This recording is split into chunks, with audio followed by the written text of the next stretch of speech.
I've been doing pretty well. Good. Good. And you? This is kind of exciting, right? It's a good time. It's a good time. I like it. I think the movie's great. I'm surprised by it. I didn't know what to expect, but Nolfi did a really good job with it. I like it. They did an awesome Get job. our movie share back just a little bit. Uh-oh. Sure. Right back there. Give You're that a not shot. counting yet, right? No. Okay, great. That doesn't count. Because I have 4 minutes. You'll see. Man, quick you 4 come. minutes. Okay, so I'm tell... back. We're Oh, back? we'll give you 4 now. Cool? Okay, great. So, tell me about Harry. Who is he? Harry is a very thoughtful, creative individual. Harry is he's the junior member on the Adjustment Bureau, and he's just trying to make a name for himself with the first case that he's been given from beginning to end, and that being Matt Damon. And tell us how the Adjustment Bureau works. Basically, we are watchers of fate. Like, we don't initiate anything or make anything happen, but we are the guys that, sit back and nudge you in the right direction. When we see you going off plan or going on path, we kind of steer you back to the right way and help you on your path to become what you're fated to become. Talk about the chemistry between Elise and David. And it was funny watching the movie and everything. Matt's such a great guy, and Emily's just really so sweet and nice that everybody on set kind of became really good friends.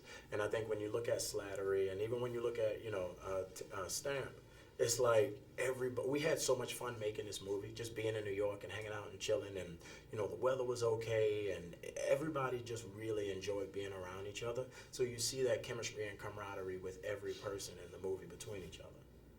that's great. Yeah. But how difficult is it for the Adjustment Bureau to keep these two apart? It's absolutely impossible. I think, when you look at the movie and you think about fate, there are two people that are meant to be together. And our sole job in the movie is to keep them apart. But they just keep finding each other, and that's kind of like the story of our lives. It's like everything we're not supposed to have, we really want it, but everything we're supposed to have, never touch it. That's awesome. Talk about how the film is such a great combination of genres. The look of it, the look of the people, the look of the Adjustment Bureau is very, 1950s, 1960s, very clean cut, well put together, but the look of the city is so urban and rough at times that it really sets itself apart, like we stand out, and I think that's one thing Nolfi did that was really cool, that he didn't make us blend into everyone else. There's a clear set, defined line between who's in the Bureau and who's not.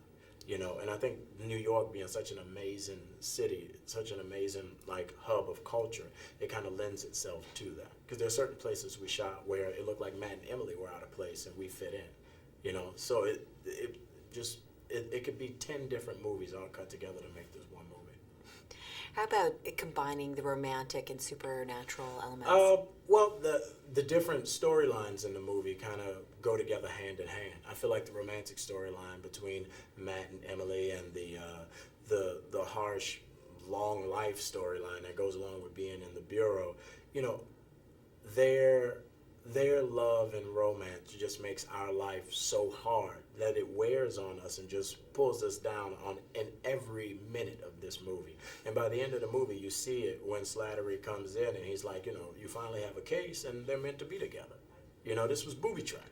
It's kind of cool how everything goes on its own path. That's when it comes back together so well at the end. Thank you so much. Good to see you again. It's good to see you. And I love it. How's the family?